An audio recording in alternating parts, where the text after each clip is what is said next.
तो मित्रों, हम देख सकते हैं आज मेरे साथ जो महानुभाव यहाँ हैं, पहचान की ज़रूरत नहीं है। मनीष जी नाम ही काफ़ी है, उनके चेहरे की मुस्कुराहट ही काफ़ी है। और मैं कह सकता हूँ कि वैद्यकीय क्षेत्र में, आयुर्वेदिक क्षेत्र में एक क्रांति लाई है मनीष जी।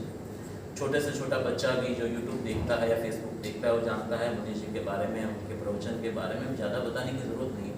लेकिन एक दुख है मनीष जी के साथ कि आयुर्वेदिक क्षेत्र, आयुर्वेद जो हमारा सनातन मतलब सदियों से चला आ रहा है, और हम आयुर्वेद में काफ़ी समुद्र पहले से भी थे, फिर भी आज एलोपैथी की इतनी ज़्यादा मार हो रही है लोगों के ऊपर कि छोटी छोटी चीज़ों में भी लोग एलोपैथी रह रहे हैं, और एलोपैथी के नुकसान थोड़ा तो फायदा हो रहा है, साइड इफेक्ट्स बहुत सारी हो रही है। तो हम इसे क्यों नहीं बचा पा रहे? असल में ना तो सरकारें साथ दे रही हैं, ना आम आदमी को नॉलेज है। अंग्रेज भारत में जो बीज बोल डाल के गए थे कि हमारे 3 सिस्टम उन्होंने बर्बाद किए, एक एजुकेशन सिस्टम, एक जुडिशरी और एक हेल्थ केयर। उन तीनों में वो लूट डाल के चले गए। आज मैं आपसे पूछ रहा हूँ कि अगर कुछ साल पहले आपका मतलब किसी भी स्कूल कॉलेज में हमें सिखाई दे क्या खाना है क्या नहीं खाना, क्या ज़्यादा खाना है क्या कम खाना है, इलाज की बात हो रही है, जबकि आयुर्वेद में तो स्वस्थ से स्वस्थ रक्षण कि बीमार पड़ने ही क्यों दे रहे हो, इसकी बात की गई है। तो इस देश में दुर्भाग्य, देखो आज भारत को आजाद हुए 76 साल हो गए। आज एक देश में योजना चल रही है आयुष्मान योजना, 5 लाख का इलाज फ्री है। लेकिन आप देखो आयुष्मान योजना में आयुष है ही नहीं, पता नहीं मान किस बात का है। तो आप खुद समझो, इतनी बड़ी योजना में जब आयुर्वेद गायब है, योगा गायब है, यूनानी गायब है, नेचुरोपैथी गायब है, तो एलोपैथी एलोपैथी है। तो जब सरकारें ही एलोपैथी का समर्थन कर रही हैं, अभी जैसे हम महाराष्ट्र में खड़े हैं, तो महाराष्ट्र में हर कर्मचारी का, सरकारी कर्मचारी होते हैं, इनका कार्ड बना होता है। आपका भी पत्रकारों का शायद कार्ड बना हो, लेकिन वो कार्ड सिर्फ एलोपैथी में चलता है, आयुर्वेद में क्यों नहीं चलता? अच्छा, तो आयुर्वेद में ये कोई कुछ भी नहीं चलता, हेल्थ या इसी के क्षेत्र नहीं चलता। यही तो दुर्भाग्य है ना। अब मान लो आपके घुटने में दर्द हुआ, आप गए विदेशी चिकित्सा पत्ति के डॉक्टर के पास, तो वो क्या बोलेगा, घुटना चेंज करा लो। लेकिन आयुर्वेद में ये एक टेक्निक है जानु बस्ती, इस टेक्निक से घुटना ठीक हो सकता है, लेकिन ये टेक्निक हमें पता ही नहीं जाती। अब घुटना चेंज कराना अच्छा है कि ठीक करना अच्छा है? बिल्कुल सही बात है। और इसमें खर्चा भी नहीं आता। घुटना चेंज कराने का सरकार 1.5 से 2 लाख रुपए दे रही है, ये 30-40 हजार रुपए ठीक कर देता है घुटने को 15-20 दिन में ही। जब मेरी अपनी चीज ठीक हो सकती है, लेकिन हमें कोई बता नहीं रहा। किडनी खराब है, बोल रहे हैं डायलिसिस कराओ, ट्रांसप्लांट कराओ, जबकि उदरवस्ती करके, ये देखो फोटो है उदरवस्ती की, ये करके वही किडनी पुरानी रिपेयर हो सकती है, लेकिन हमें नहीं बताया जा रहा। तो इस देश में अंग्रेजों का राज है आज भी। 1947 तक भारत अंग्रेजों का गुलाम था। 1947 से लेकर अब तक भारत अंग्रेजी दवाइयों का, अंग्रेजी माफिया का और अंग्रेजी मानसिकता का गुलाम है। सर एक बात है, जब हम एलोपैथी में जाते हैं, जो कोई भी ट्रीटमेंट के लिए जाते हैं, तो हार्ट का पेशेंट हुआ या आपने किडनी का बताया, तो वहाँ पर एक कहा जाता है कि 100% सक्सेस हो जाए। मतलब ये तो दिया होने के लिए ना सक्सेस हो, ये अलग बात है, लेकिन एक ये दिया जाता है। आयुर्वेद में लोगों का ये मानना है कि इसमें 100% क्योर नहीं होता है, बड़ी बीमारी क्योर नहीं होती। ये कितना %? ये सब मार्केट में झूठ फैलाया गया है। मैं आपको अभी इस इंटरव्यू के बाद मेरे ही फोन में आज ही के रिकॉर्ड किए 3 इंटरव्यू दिखाता हूँ। एक बच्चा दिखाऊंगा जिसको चलना बंद हो गया था, जिसका कीमो के साइड इफेक्ट्स थे। डॉक्टर ने बोला था 15-20 दिन बचे हैं इसके, ले जाओ, और बच्चा 2 महीने से अपने पैरों में चल रहा है। ये आयुर्वेद का चमत्कार है। कहाँ उस 5वें दिन वो बच्चा मेरे यहाँ चलने लग गया, जो कि 6 महीने से बिस्तर पे था, आखिरी सांस से गिर रहा था कीमो के साइड इफेक्ट से। एक मैं लेडी दिखाऊंगा जिनका डायलिसिस चलता था हफ्ते में 2 बार, लेकिन आज 5 महीने में एक डायलिसिस भी नहीं हुआ। तो ये आयुर्वेद है। आयुर्वेद में जितनी पावर है, जितना फास्ट है, उतना कोई नहीं है। लेकिन बार बार एक चीज को बोला जाए, एक झूठ को अगर 1000 बार बोला जाए, तो लोगों को सच लगने लग जाता है। तो ऐसा सच बता दिया गया मार्केट में, आयुर्वेद की दवाइयों में मेटल्स होते हैं, भारी होती हैं, केमिकल होते हैं, जबकि ऐसा कुछ नहीं है।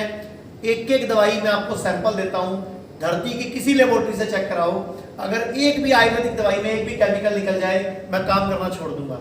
सब झूठ बोलते हैं। मतलब एक बोला जाता है कि आयुर्वेदिक दवाइयाँ महंगी बहुत होती है, जो ओरिजिनल ट्रीटमेंट होती है, उसके बारे में आयुर्वेद सामान्य वर्ग जो है, जो गरीब वर्ग है, पैसे वाले वर्ग को कोई फर्क नहीं पड़ता, वो तो पैसा देना उनकी और शान में जाना था कि हम इतने 1000 का है, इतने लाख का बिल होना है। लेकिन एक सामान्य मध्यम वर्ग इंसान के लिए आयुर्वेद की दवाई बहुत सस्ती होती है, बिल्कुल भी महंगी नहीं पड़ती।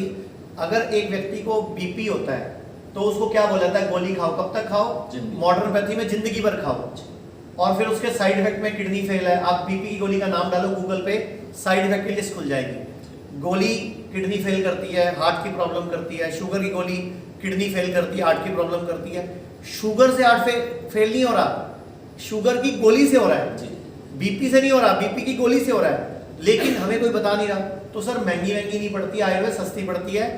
आयुर्वेद तो कहता है लंगन परम औषधम, आप कोई दवाई मत लो, आप उपवास करने शुरू कर दो तो भी स्वस्थ हो जाओगे। तो आप बताओ कहाँ आयुर्वेद महंगा है? अच्छा सर, एक छोटी सी बात की, ये हमारे जो भी प्रेक्षक देख रहे हैं बराबर, आजकल एक मैंने अभी 2-4 दिन से मैं 2-4 जगह में गया था, तो वहाँ कुछ लोगों की सामान्य से B12 बहुत कम होता है और उसका बोलते हैं आयुर्वेद में कोई इलाज नहीं है। सर आयुर्वेद में बड़ा आसानी से इलाज है। आप नंगे पांव घास पे घूमना शुरू करो, रोज सुबह 5 कड़ी पत्ते और 1 हल्दी का टुकड़ा खाना शुरू करो, हफ्ते में 5 दिन खाओ, 2 दिन मत खाओ।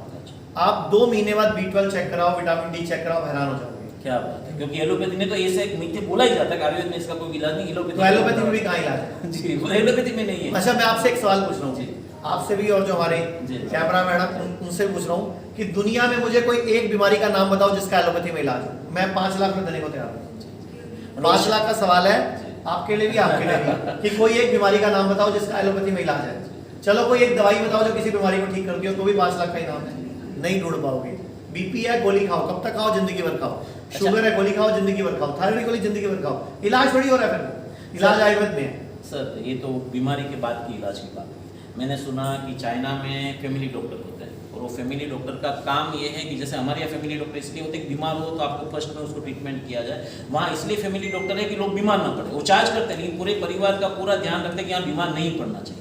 अगर हम आयुर्वेदिक सिस्टम से देखें एक सामान्य सी भाषा में, कैसी जीवन शैली में क्या ऐसा सुधार होना चाहिए हर दिन में जो थोड़ा बहुत आदमी करे तो बीमारी ना पड़े? पढ़ने के बाद तो खैर हजार एक सुधार पूरा भारत कर ले तो भारत का हजारों करोड़ रुपया जो देशों से बाहर जा रहा है, विदेशों में जा रहा है, वो बच जाएगा।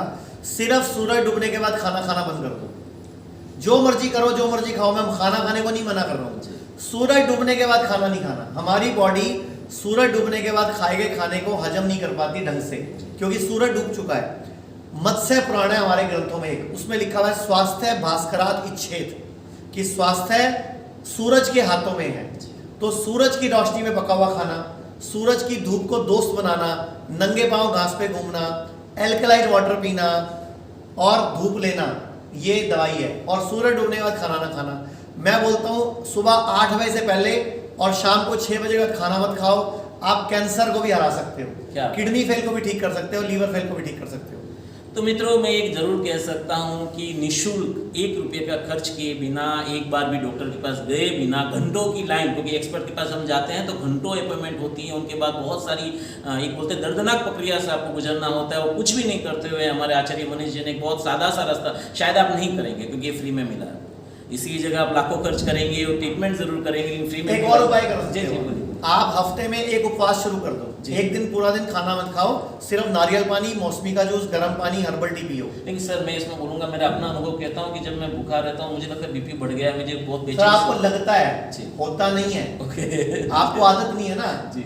आप सोमवार को के सोमवार व्रत शुरू करो या वीरवार के वीरवार व्रत शुरू करो, कभी बीमार पड़ोगे ही नहीं। आप खाली पेट मत रहो ना, आप नारियल पानी पियो पूरा दिन, मौसमी का जूस पियो। चलो एक काम करते हैं, रोटी चावल मत खाओ, दूध मत पियो, फ्रूट्स खा लो, सैलड खा लो, मतलब फलाहार रख लो एक दिन। लेकिन हमें शाम को रोटी चाहिए 6 बजे। हम कहते हैं सोमवार के व्रत में भी शाम को एक टाइम खा लेते हैं, तो गलत खा रहे हैं।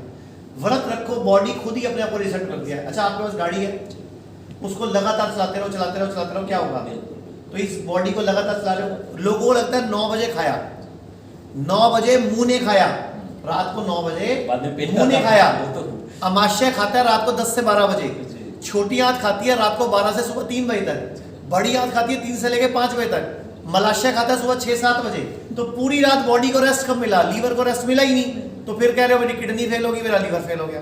तो खाना छोड़ो, सूरज डूबने के बाद खाना मत खाओ, रात को पेट खाली होना चाहिए।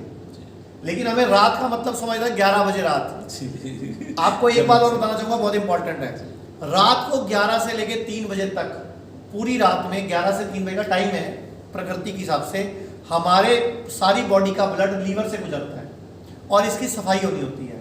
अगर आप 12 बजे तक फोन पे जाग रहे हो तो उस दिन तो रह गई ना फिर आपकी। फिर आप बोलते हो ब्लड कैंसर आ गया, ब्रेस्ट कैंसर हो गया, ब्रेन ट्यूमर हो गया। रोज हर व्यक्ति को रात को 10 बजे तक सो जाना चाहिए। तो दोस्तों बहुत जल्द हम मनीष जी के साथ और मीटिंग्स करेंगे जब भी इनसे होगा। और मेरठ में मैंने अभी से डॉक्टर साहब से बात हुई, मनीष जी से बात हुई, 1000 बेड का इनका पहला विश्व का, एशिया का आयुर्वेदिक ट्रीटमेंट करने वाला हॉस्पिटल है। तो मैं इसके साथ में इनकी लिंक भी शेयर करूंगा, ज़रूर वहाँ पर हम मैं आप करें। दोनों आपको और आपकी वाइफ को इनवाइट करता हूँ। जी, जी, जी। आप हमारे हिम्स मेरठ वाले हॉस्पिटल में, बेसिकली हॉस्पिटल नहीं है, जी, जी, रिजॉर्ट रिजॉर्ट है, जी, है, जी। वहाँ हमारी तरफ से निःशुल्क आमंत्रित Thank हैं। you, sir. Tour Thank night you, sir. 3 days के लिए आप वहाँ रहो, जी, जी। आके समझो, वहाँ जाकर रह के एक्सपीरियंस करो और फिर दुनिया को बताओ। 1 से 2 महीने में ठीक हो जाओ। आयुर्वेद इतना पावर नहीं है। आप डॉक्टर से मिल लो ना, और 7 दिन अपनी बॉडी को पंचकर्म के द्वारा चिकित्सा कर लो। बॉडी का वमन भी एडमिट हो जाओ, नहीं तो आप 3 घंटे के लिए आ जाओ, सब ठीक कर दोगे, सब कुछ ठीक हो सकता है। तो पंचकर्म कराओ ना, ठीक हो जाएगा, एडमिट करके सब हो जाएगा, कोलेस्ट्रॉल की भी हो जाएगा, पक्का हो जाएगा, डोज वो टैबलेट खा के भी ना जरूरत नहीं है, ठीक हो जाओ। आप एक बार वमन करो तो सही, वमन करना है, विरेचन करना है, ठीक हो जाओ।